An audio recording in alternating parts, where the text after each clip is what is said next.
Ang kasambahay ay pabulong na nagsabi sa amo sa gitna ng kasal, "Magpanggap kang nahimatay." Ang sumunod na nangyari ay nakakagulat. Ang mansyon ni Ramon ay gumigising araw-araw sa iisang paraan, sa katahimikan. Pinapapasok ng malalaking bintana ang liwanag ng umaga, tinatanglawan ang mga pasilyong walang kapintasan sa linis, ang mga muebles na eksaktong nakaayos, at ang mga bagay na laging nasa iisang lugar. Walang mukhang napabayaan roon, ngunit wala ring mukhang tunay na pinamumuhayan. Pinananatiling maayos ni Ramon ang bahay dahil sa nakasanayan, hindi dahil sa emosyonal na pag-aaruga. Mula nang pumanaw ang kanyang asawa, iilang silid na lamang ang ginagamit niya, iniiwasan ang bahaging kinaroroonan ng dating kwarto ng mag-asawa.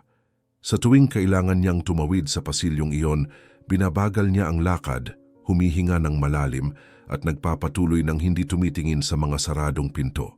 Para bang ang pagwawalang bahala sa mga espasyong iyon, ang tanging paraan para magpatuloy siya sa pag-andar ng araw-araw. Sa gabi, nauulit ang ritual. Nagsasalin si Ramon ng isang baso ng alak, umuupo sa sala at nananatiling nakatitig sa kawalan. Hindi na siya umiinom tulad ng dati, hindi hanggang mawalan ng ulirat. Ngunit bahagi pa rin ng pagtatapos ng araw ang alak. Gayunman, nitong mga huli, mas maaga na siyang humihinto, iniiwan ang baso na kalahati pa. May ilang gabing hindi na siya umiinom. Kapag nangyayari iyon, nagiging balisa siya, paikot-ikot sa bahay, na para bang hindi niya alam kung ano ang gagawin sa sarili. Sa isa sa mga gabing iyon, ibinulong niya sa hungkag na sala. Alam kong wala na itong naaayos. Walang sagot. Tanging ang malayong tunog ng orasan na nagmamarka ng oras. Matagal nang naninirahan si Elena sa mansyon. Ang kanyang kwarto ay nasa mas payak na bahagi ng bahay, malayo sa mga pangunahing lugar. Maliit ito, praktikal, may mga pangunahing kailangan lamang. Pinananatili niyang maayos ang lahat tulad ng ginagawa niya sa buong bahay.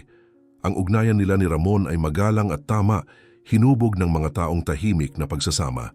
May katapatan doon, ngunit malinaw din ang mga hangganan. Hindi siya kailanman umuupo sa mesa kasama niya, hindi kailanman lumalampas sa linya ng propesyonal. Kapag may mahalagang sasabihin, maingat siyang pumipili ng mga salita. Isang umaga nang mapansin ang basong halos puno pa mula sa nakaraang gabi, nagkomento siya habang nagliligpit ng mesa. "Halos hindi po ninyo nainom ang alak kagabi." Sumagot si Ramon nang hindi tumitingin. "Wala akong gana na tapusin." Tumango lamang si Elena at ipinagpatuloy ang trabaho, hindi na nagtanong pa. Ang pang-araw-araw na takbo ng bahay ay nagpapatuloy sa maliliit na pangyayari na lalo pang nagpapatibay sa dinamika na iyon. Naglilinis si Elena, nag-aayos, inaalagaan ang lahat ng mahusay, habang si Ramon ay naglalaan ng oras sa labas o nakakulong sa opisina, iniiwasan ang anumang magpapaalala sa buhay na nawala sa kanya. Minsan, kapag dumaraan siya sa salang may mga lumang larawan, iniiwas niya ang tingin. Isang hapon nakita ni Elena ang isang retrato na nakataob at ibinalik niya ito sa dati. Pumasok si Ramon kaagad pagkatapos, huminto sa harap ng larawan at sinabi, halos parang pigil na pakiusap, "Hayaan na lang po na ganyan." Sumunod si Elena, walang pagtatalo, nauunawaan na may mga kirot na hindi humihingi ng aliw, kundi ng paggalang. Lumipas ang ilang linggo bago may nagsimulang magbago. Dumating si Ramon isang gabi na may ibang anyo, hindi na ganoon kabigat. Wala siyang binanggit, ngunit napansin ni Elena. Kinabukasan, mas maaga siyang umalis kaysa karaniwan, mas huli ring umuwi. At tila hindi na ganoon kasikip ang dibdib. Ilang araw pa ang lumipas nang banggitin niya, halos parang walang bigat ang sinasabi. "May nakilala ako." Maingat na sumagot si Elena, "Sana po ay taong makabubuti sa inyo." Hindi na nagdetalye si Ramon, idinagdag lamang, "Tinulungan niya akong makaalis sa isang masamang kalagayan." Iningatan ni Elena ang impormasyong iyon at nanatiling mapagmatyag. Mas madalas nang lumilitaw si Veronica. Noong una mga mabilis na pagbisita lamang, pagkatapos mas mahahabang hapunan, siya ay magalang, palangiti, nagsasalita ng may kumpiyansa at laging tila komportable. Ikinukwento ni Ramon na nakilala niya ito sa isang kasino at sinasabi niyang ito ang pumigil sa kanya na magpatuloy sa pag-inom noong gabing iyon. Sa isa sa mga pag-uusap, mariin niyang sinabi, Pinahinto niya ako noong wala ng ibang nakakagawa noon. Tahimik na nakinig si Elena, minamasdan ang kilos ni Veronica sa bahay. May kung anong nakatawag pansin sa kanya, hindi dahil sa pagiging palabas, kundi sa kontrol. Bawat galaw ay tila pinag-isipan, bawat tingin ay parang sinusukat ang paligid. Isang araw sa kalagitnaan ng linggo, dinala ni Ramon si Veronica upang magpalipas ng gabi sa mansyon. Agad napansin ni Elena ang pagbabago sa rutina. Naglalakad si Veronica sa mga pasilyo na may pag-usisa, tinitingnan ang mga larawan, humihinto sa harap ng mga saradong pinto, pinagmamasdan ang mga detalyeng karaniwang hindi pinapansin ng mga bisita. Sa isang sandali, nakangiting nagkomento siya, "Napakalaki ng bahay na ito, pwede kang maligaw sa loob." Magaan ang sagot ni Ramon, "Dinisenyo ito para sa isang malaking pamilya." Nang marinig iyon, napansin ni Elena na tumingin si Veronica sa paligid na para bang gumuguhit ng mental na mapa ng lugar. Sa hapunan, nagtanong si Veronica tungkol sa bahay, kung kailan ito itinayo, kung paano gumagana ang ilang bahagi. Mga tanong na banayad, laging may kasamang magaang komento, ngunit napapansin ni Elena ang padron. Habang nagliligpit ng mga pinggan, narinig niyang sinabi ni Veronica, "Siguro mahirap alagaan ang lahat ng ito mag-isa." Sumagot si Ramon, "Buti na lang at may tumutulong sa akin." Ngumiti si Veronica patungo kay Elena, isang ngiting masyadong magalang at sinabi, "Siguradong kabisado niya ang bawat sulok dito." Maikli lamang ang tugon ni Elena, "Ginagawa ko po ang aking trabaho." Walang lantad na alitan, ngunit may mas mataas na antas ng pagbabantay. Kinabukasan ng umaga, nagising si Ramon bago pa tumunog ang alarma. Umupo siya ng ilang minuto sa kama, nakatingin sa madilim pa ring kwarto. Nararamdaman ang isang bagay na matagal na niyang hindi naranasan, ang pagnanais na lumabas ng bahay na may layunin. Nagbihis siya ng maingat, pumili ng isang kamisetang hindi na niya nasuot mula bago pumanaw ang asawa. At nang dumaan sa sala, nadatnan niya si Elena na abala na sa pag-aayos ng almusal. Huminto siya sandali at sinabi na may katatagang bago kahit sa kanyang pandinig, "Pupunta ako sa kumpanya ngayon." Itinaas ni Elena ang tingin, may pigil na pagkagulat at sumagot lamang, "Makabubuti po iyan." Kinuha ni Ramon ang mga susi, huminga ng malalim at lumabas na naniniwalang ang simpleng kilos na iyon ay nangangahulugang pagbawi ng kontrol sa sariling buhay, na para bang ang pagtawid sa tarangkahan ay pagtawid din sa isang panloob na hangganang matagal na niyang iniiwasan. Nanatili si Veronica sa mansyon. Nakapiyama pa, naglalakad siya sa loob ng bahay na may kakaibang kalmadong hakbang para sa isang taong kakagising lang sa isang lugar na hindi niya sariling tahanan. Ipinagpatuloy ni Elena ang kanyang regular na gawain sa paglilinis, sinimulan sa mga silid. Nang mapalapit siya sa kwarto ni Ramon, napansin niyang nakatayo si Veronica sa harap ng pader kung saan may maliit na nakatagong safe. Hindi niya ito hinahawakan, ngunit masusing pinagmamasdan. Sinusuri ang taas, ang posisyon, ang anyo ng kandado na parang may tinatantyang mga posibilidad ng hindi kinakailangang magkamay. Nang mapansin ni Veronica ang presensya ni Elena, humarap siya ng natural at ngumiti, walang bahid ng pagkailang at sinabi, "Nabanggit ni Ramon ang safe na ito kagabi. Naging mausisa lang ako, hindi ko kailanman kinailangan ng ganito sa bahay, ni hindi ko nga alam kung ano ang itatago ko." Habang nagsasalita, paulit-ulit na bumabalik ang tingin niya sa safe, na parang mas malakas ang kanyang pagkamausisa kaysa sa paliwanag na ibinibigay niya. Nanatiling matatag si Elena, sumagot ng hindi lumalapit, "Handa na ang kape kung gusto mong bumaba." Hindi niya sinagot ang pagsisiyasat at nagpatuloy sa trabaho.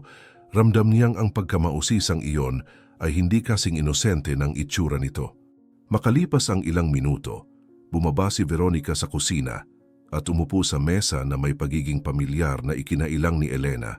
Pinagmamasdan niya ang paligid, ginagalaw ang mga gamit, humihingi ng maliliit na bagay na parang sinusubok ang mga hangganan.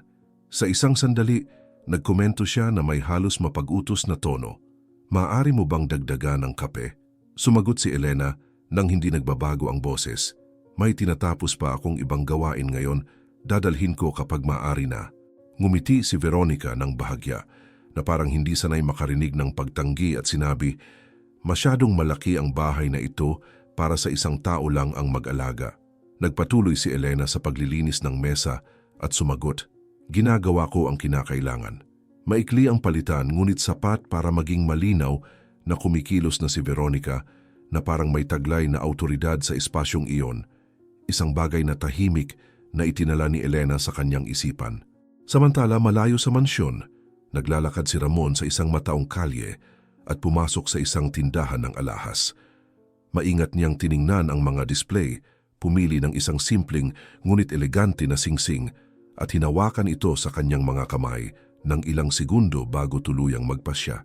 Nang matapos ang pagbili, nakaramdam siya ng gaan na parang nabunutan ng tinik, na tila may konkretong hakbang siyang ginawa patungo sa isang ibang kinabukasan.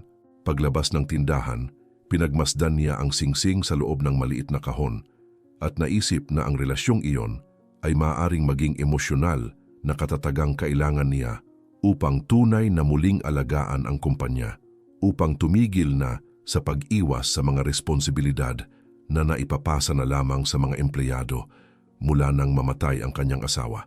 Inisip niyang marahil iyon ang kulang, isang taong hihila sa kanya, pabalik sa buhay. Habang naglalakad, bumalik ng malakas ang alaala ng kasino. Nakita niya ang sarili na nakaupo sa harap ng isang mesa.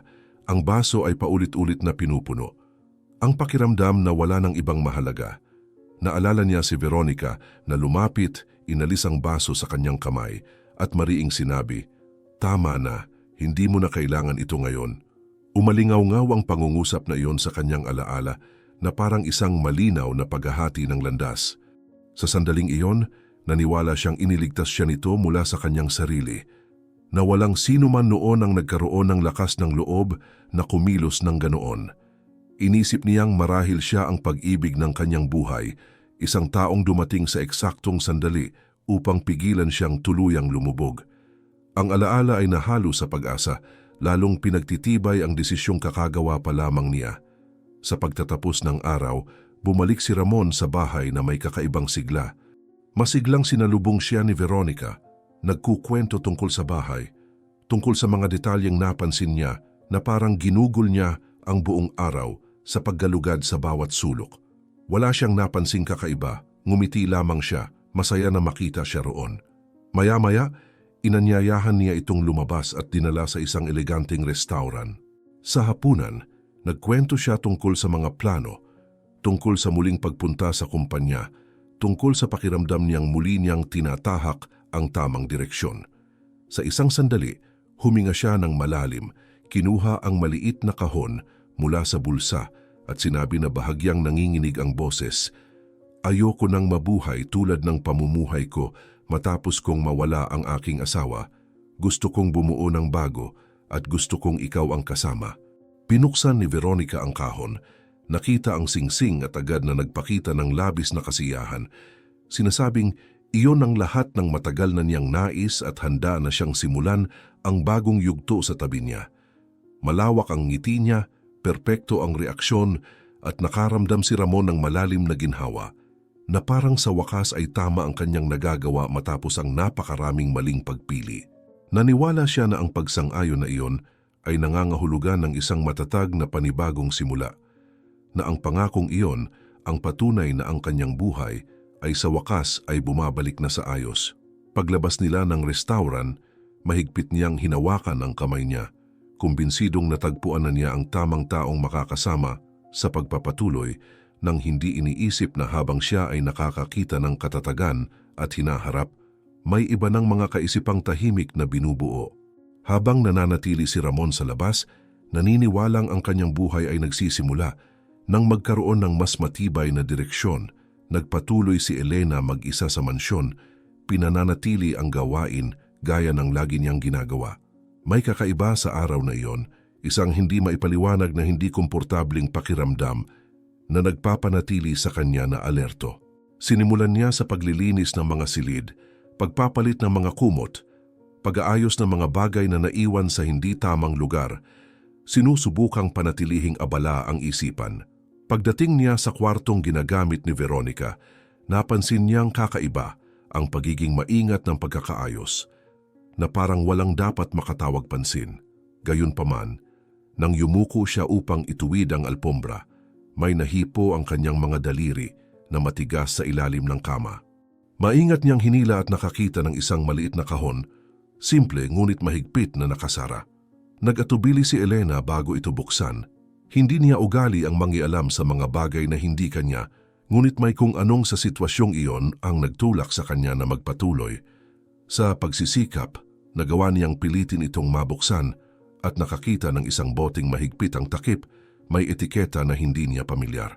Hinawakan niya ang bagay ng ilang segundo, nakakaramdam ng kakaibang bigat, hindi dahil sa laki kundi sa kutob na hindi iyon dapat naroroon. Kinuha niya ang kanyang telepono, itinipa ang pangalan ng gamot at maingat na binasa ang mga impormasyong lumabas. Ang mga salitang lumitaw sa screen ay nagpabaliktad ng kanyang sikmura.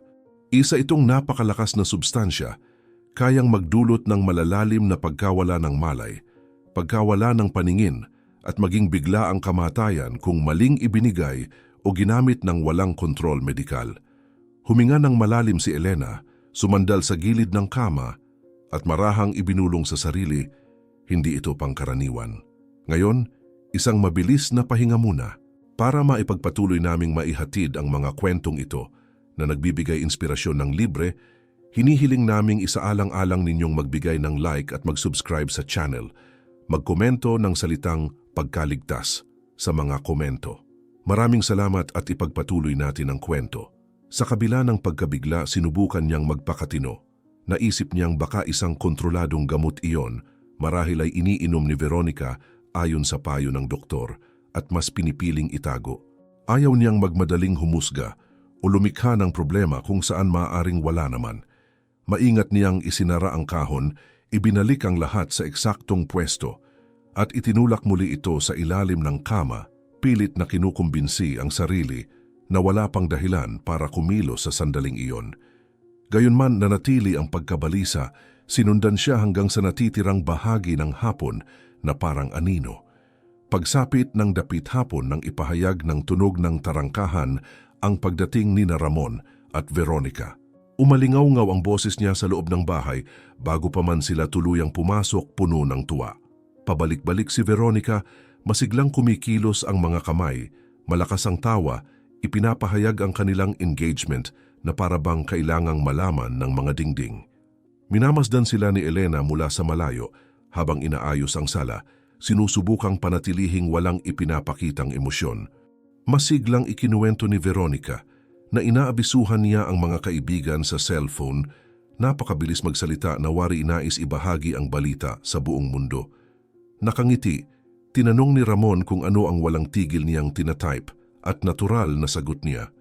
Sinasabi ko sa lahat na nagbago ang buhay ko ngayon. Sa gitna ng pagdiriwang, sinabi ni Ramon na may isa pa siyang regalo para sa kanya. Tinablan ng kuryosidad, iniwan ni Veronica ang cellphone sa mesa nang hindi man lang inilock at sumunod sa kanya. Napansin ni Elena na umalog ang telepono sa isang notification at sinubukan niyang baliwalain, ngunit may kung anong nagtulak sa kanyang tumingin muli. Ang pangalang lumitaw sa screen ang umagaw ng pansin niya. Miguel iyon, nakatala bilang kapatid. Bumilis ang tibok ng puso ni Elena. Nakikipagbuno sa sariling hanggahang moral, alam niyang hindi niya dapat gawin iyon. Kinuha niya ang cellphone at mabilis na nagbasa. Napakalinaw ng mga mensahe para magduda pa. Malamig ang tono ni Veronica habang idinidetalye na gumagana ang plano, na kumpirmado na ang engagement at maayos na ang lahat. Sinabi niyang gagamitin ang gamot para magdulot ng biglaang masamang pangyayari sa mismong kasal sa harap ng lahat at walang maghihinala dahil hindi iyon madaling matukoy.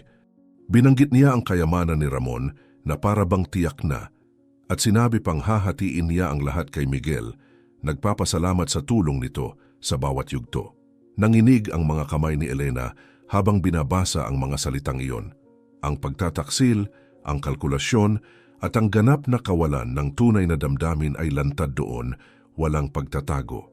Bulong niya sa pagkagulat, Diyos ko, pinagplanuhan nila ang lahat. Bago pa siya makagawa ng anuman, naglaho ang mga mensahe sa harap ng kanyang mga mata. Naglaho ang buong usapan sa screen, naiwan lamang ang walang laman na background ng app.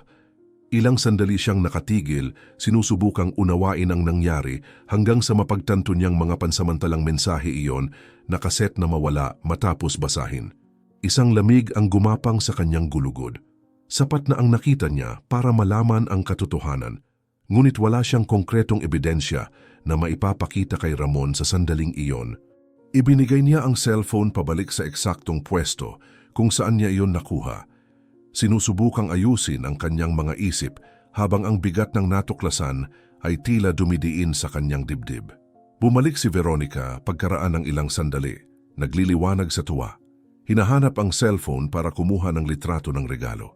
Kinuha niya ang aparato, tumingin sa screen at bahagyang kumunot ang noo na parang may hindi tama. Nagkomento siya na may nerbiyos na tawa. Nakakatawa, hindi ko matanda ang iniwan ko ito rito ng ganito. Si Ramon abala ay hindi nagbigay pansin. Masyadong malaki ang euphoria ng sandali para magbigay daan sa alinlangan. Ipinakita niya ang regalo. Lalo pang nagdiwang si Veronica. Niyakap siya at nagsalita tungkol sa hinaharap, tungkol sa buhay na iniisip niyang bubuuin kasama niya. Ilang araw ang lumipas sa mabilis na takbo, puno ang bahay ng mga tawag, delivery at nagmamadaling desisyon. Minamadali ang paghahanda ng kasal at binabantayan ni Elena ang lahat ng mas maigting. Bawat galaw ni Veronica ay inoobserbahan, bawat komento ay tahimik na itinatala. Ang kasabikan ng nobya ay salungat sa pigil na kilos ni Elena na patuloy na nagtatrabaho gaya ng dati, ngunit ngayon ay may katiyakang mas malaki ang nakataya. Isang umaga, habang inaayos ang mga bagong dating na bulaklak, narinig niyang masiglang sabihin ni Veronica na napakabilis mangyari ng lahat at hindi na siya makapaghintay na dumating ang araw na iyon. Tumango lamang si Elena ng maikli na nanatiling nakatuon sa kailangang gawin. Sa araw bago ang seremonya, naiwan ang bahay na walang tao sa loob ng ilang oras. Umalis si Ramon para mag-ayos ng mga huling asikasuhin at wala rin si Veronica. Naramdaman ni Elena na iyon ang pagkakataong hindi niya dapat sayangin. Naglakad siya patungo sa silid ni Veronica nang matatag ang mga hakbang. Huminga ng malalim bago yumuko at hilahin ang kahong nakatago sa ilalim ng kama. Binuksan niya ito muli at natagpuan ang bote ng gamot na gaya ng dati. Walang pag-aalinlangan, dinala niya iyon sa lababo, ibinuhos ang buong laman at pinuno ang bote ng tubig. Habang iniikot ang takip, ibinulong niya sa sarili, kung makapagliligtas ito ng isang buhay sulit na. Nilinis niya ang anumang bakas, isinara ang kahon at ibinalik ang lahat sa parehong lugar. Maingat na huwag mag-iwan ng palatandaan. Paglabas ng silid, nakaramdam siya ng halo ng ginhawa at takot. Naniniwalang napahina niya ang panganib, ngunit batid na ang desisyong iyon ay maaaring magdala ng mga kahihinatnan. Kinabukasan ng umaga, ang araw ng kasal, habang inaayos niya ang bahay para sa malaking araw, may napansin si Elena na hindi tama. Pagdaan niya sa silid ni Veronica, napansin niyang wala na ang kahon sa ilalim ng kama. Bumilis ang tibok ng kanyang puso. Maingat siyang naghanap sa ibang sulok, ngunit wala siyang natagpuan. Nasa harap ng salamin si Veronica, naghahanda, kalmado ang mukha na parang walang mali. Sinubukan ni Elena na panatilihin ang ayos at nagkomento ng kaswal. Mabilis dumating ang araw, ano? Nakangiting sumagot si Veronica. Lahat ay nangyayari sa tamang oras. Ang pagiging normal ng sagot na iyon ay lalo pang nagpalala ng tensyon sa loob ni Elena, na ginugulang buong umaga sa pag-unawa kung kailan at paano nawala ang kahon. Si Ramon naman ay puno ng sigla, isang siglang matagal nang hindi nakikita sa kanya. Habang siya ay nagbibihis, tinawag niya si Elena at may tapat ng ngiting sinabi, "Gusto kong ikaw ang maging madrina ko ngayon." Nagulat siya sa imbitasyon, ngunit matatag ang kanyang sagot. "Kung iyan po ang nais ninyo, tinatanggap ko." Pinagtibay ng paanyayang iyon ang tiwalang ibinibigay ni Ramon sa kanya. At kasabay nito ay lalo ring bumigat ang responsibilidad na naramdaman ni Elena. Dahil minadali ang lahat ng desisyon, iminungkahi ni Ramon na sabay silang pumili ng Amerikana ilang oras bago ang seremonya. Habang nasa biyahe, ikinuwento niya kung paano niya nararamdamang muli siyang nagsisimula. Sinasabi na ang araw na iyon ang tanda ng isang bagong yugto ng kanyang buhay. Tahimik na nakinig si Elena. Iniisip kung gaano kasela ng kaligayahang iyon kumpara sa mga nalalaman niya. Pagdating sa tindahan, habang sumusubok si Ramon ng iba't ibang pagpipilian at nagsasabing nais niya ng simple ngunit elegante, may isang lalaking pumasok na may dalang maliit na kahon. Lumapit ito at nagsabing ipinadala iyon ni Veronica, paliwanag na mga munting cake na inihanda lalo para kay Ramon. Nang tumingin si Elena sa mukha ng lalaki, agad niyang nakilala si Miguel, ang parehong lalaking nasa larawan ng mga mensaheng nabasa niya ilang araw na ang nakalipas. Bigla ang pagkabigla, ngunit pinilit niyang huwag ipahalata. Nagpasalamat si Ramon at kumuha ng isa sa mga keiki. Ramdam ni Elena ang pag-akyat ng desperasyon at sinubukan niyang pigilan sa pagsasabing, "Baka hindi po magandang kainin iyan ngayon, magbibihis pa kayo at baka sumama ang pakiramdam ninyo." Ngumiti si Ramon at sumagot, "Munting alok lang iyan, hindi naman ako mapapahamak." Nagpatuloy si Elena, sinusubukang magpaliban. Iminungkahin niyang baka mas mainam na itabi muna iyon para matapos ang seremonya, dahil ang pagkain bago magbihis ay maaaring makadungis ng damit o magdulot ng abala. Tahimik na minamasdan ni Miguel ang lahat, may titig na masyadong mapanuri para sa isang simpleng tagapaghatid. Walang alinlangan si Ramon, kumagat siya at kalmadong nagsabi, "Masarap, nag-aalala ka lang ng walang dahilan." Nakaramdam si Elena ng paninikip ng dibdib habang inoobserbahan ang bawat reaksyon. Bawat galaw naghihintay na may mangyari. Ngunit walang nangyari. Nagpatuloy si Ramon sa normal na pakikipag-usap, walang anumang senyales ng hindi maganda. Dahan-dahang naunawaan ni Elena. Hindi agarang mangyayari ang plano. Ang epekto ng gamot ay sadyang ipagpapaliban, idinisenyo upang mangyari sa mismong kasal, sa harap ng lahat. Iyon ay nangangahulugang malamang, ay hindi napansin ni Veronica ang pagpapalit na ginawa ni Elena. Maayos ang lugar, elegante ang dekorasyon, at ang mga tao ay nakaupo sa tahimik na paggalang habang hinihintay ang pagsisimula ng seremonya. Nasa altar si Ramon, kapansin-pansing emosyonal, humihinga ng malalim na parang taong naniniwalang nagsisimula siya ng bagong yugto ng buhay. Nasa pwesto si Elena bilang madrina, tuwid ang tindig at alerto ang tingin. Mula nang pumasok siya sa lugar, binabantayan niya ang bawat detalye, bawat kilos sa paligid.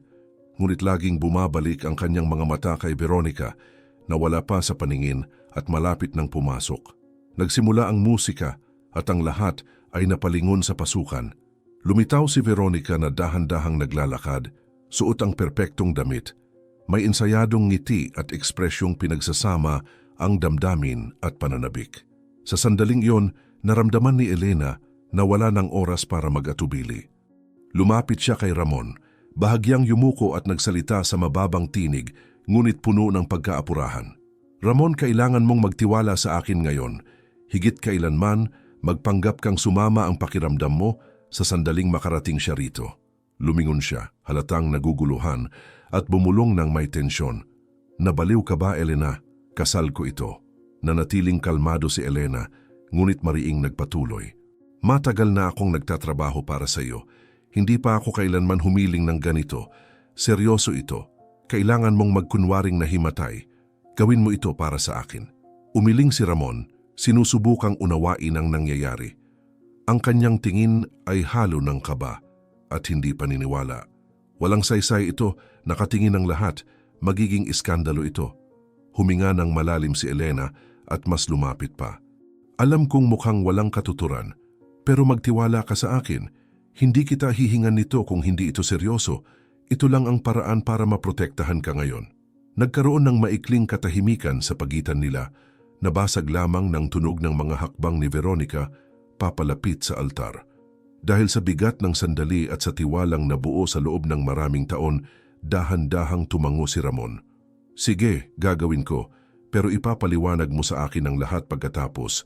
Nang makarating si Veronica sa altar at humarap sa kanya, inilagay ni Ramon ang kamay sa dibdib at bumagsak sa sahig, ginaya ang isang kapani-paniwalang pagkahimatay. Agad ang naging epekto. Kumalat ang bulungan ng gulat sa lugar, sinundan ng mga sigaw at mga taong tumatayo mula sa kanilang upuan. Mabilis na lumuhod si Veronica, naglabas ng iyak na masyadong malakas, hinihila ang atensyon sa sarili. "Ramon, sa ngalan ng Diyos, may tumulong. Hindi siya pwedeng mamatay ngayon." Para kay Elena, Ang iyak na iyon ay tunog huwad sobra halos palabas. Lumapit siya at malakas na nagsabi, may tumawag ng ambulansya ngayon din. Pagkatapos ay umatras siya ng ilang hakbang, kinuha ang telepono at nagkunwaring tumatawag, umaarte sa isang tawag na hindi naman talaga nangyari. Habang nakatuon ang lahat kay Ramon na nakahandusay, tumayo si Veronica na umiiyak at tumingin sa paligid na may anyong desperado.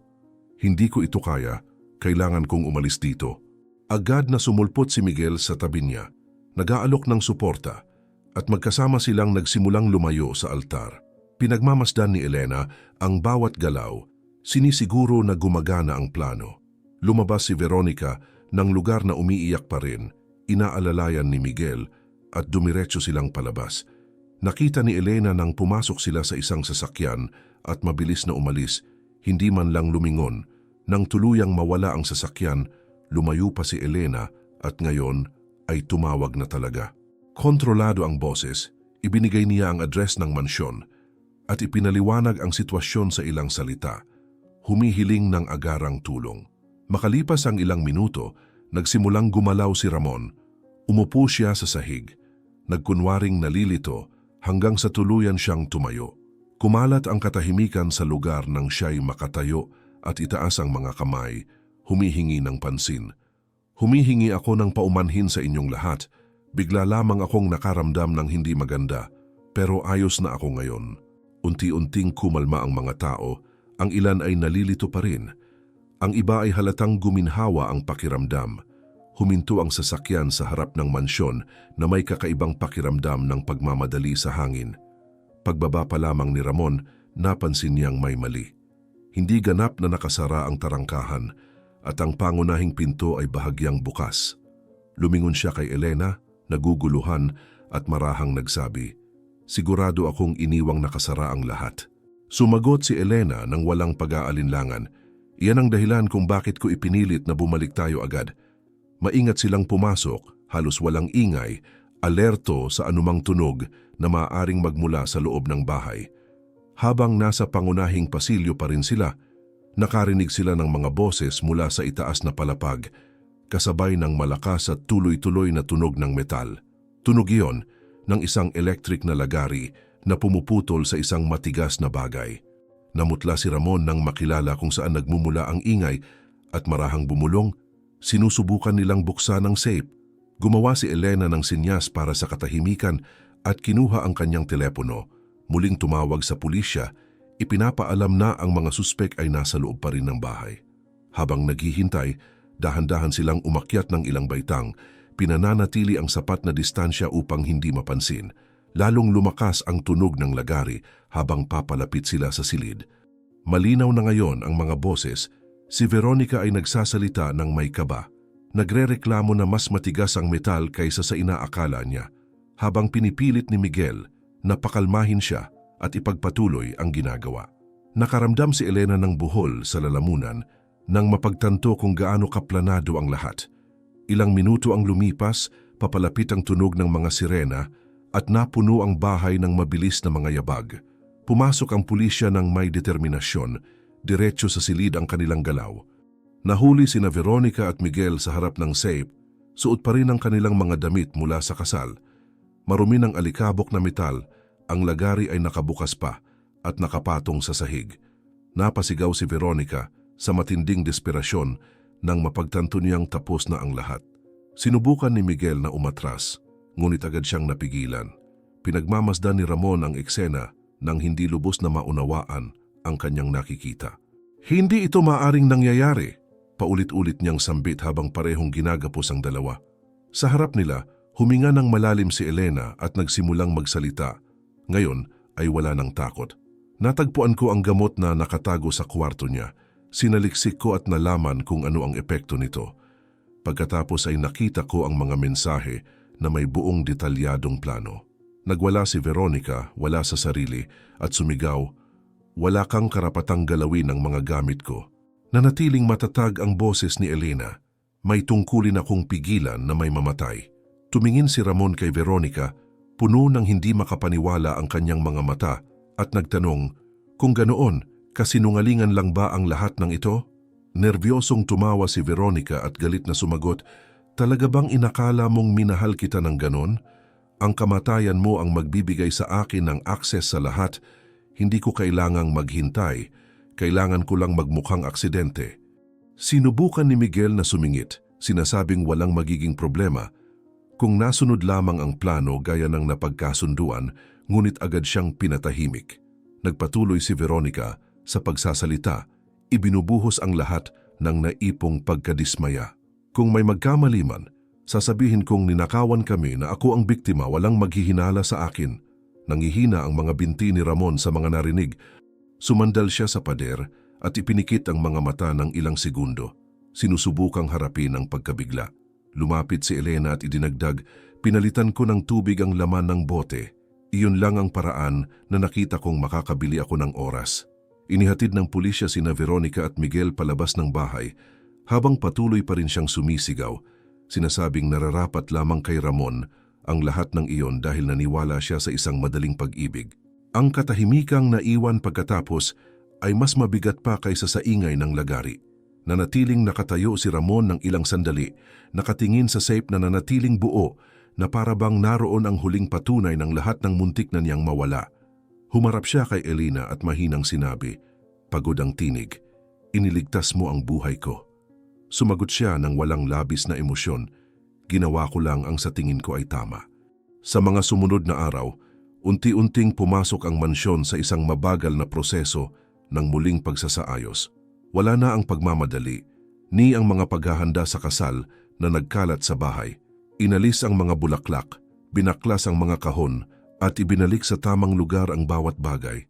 Matagal na nanatiling tahimik si Ramon, pinag-iisipan ang lahat ng nangyari.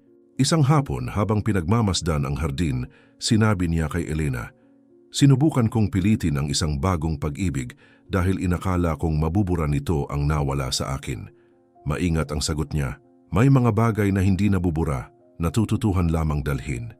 Nagpasya si Ramon na muling alagaan ang kumpanya ng may kaseryosohan, binabalikan ang mga obligasyong matagal niyang tinalikuran.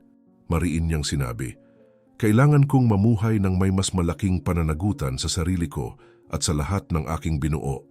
Walang malalaking pangako, tanging ang desisyong magpatuloy ng mas may hinog na pag-iisip." Sa gabi, sa isang payapang sandali, tinawag niya si Elena sa sala at kinuha ang isang lumang album ng mga larawan. Naupo silang magkatabi, isa-isang tinitingnan ang mga larawan mula sa panahong puno ng tawanan at mga plano ang bahay. Ngumiti si Ramon nang makita ang isa sa mga larawan at nagkomento, "Magaganda ang mga panahong iyon at hindi ko kailangang itanggi iyon para magpatuloy sa buhay." Tumango si Elena, pinagmamasdan ng lalaking ngayon ay tila mas may kamalayan sa kanyang sarili. Wala nang labis na lungkot sa sandaling iyon, tanging pagtanggap lamang. Unti-unting nabawi ng bahay ang isang payak na balanse, walang ilusyon, walang hungkag na pangako. Ang mansyon ay muling naging isang tahimik na tahanan, ngunit ngayon ay may ibang uri ng kapayapaan, hindi nakabatay sa pagtanggi sa nakaraan, kundi sa tapang na magsimulang muli ng tapat. Salamat sa pagdating hanggang dito. Naghanda kami ng isa pang espesyal na kwento para sa iyo, na lumalabas na sa iyong screen ngayon mismo. I-click mo lamang upang mapanood. Sa isang mundong napakaraming sakit ang lumilipas ng tahimik, pinili mong makinig hanggang sa huli. Kung ang kwentong ito ay umantig sa iyo, iwan ang iyong subscription. Nakakatulong ito sa amin na magpatuloy sa pagbabahagi ng mga totoong salaysay na karapat-dapat ikwento. Isulat sa mga komento kung saan ka nanonood. At kung maaari, ibahagi ito. Maaring mukhang maliit na bagay, ngunit ang pagpapalaganap ng isang kwento ng pagbangon ay sa parehong paraan pagpapalaganap ng pag-asa.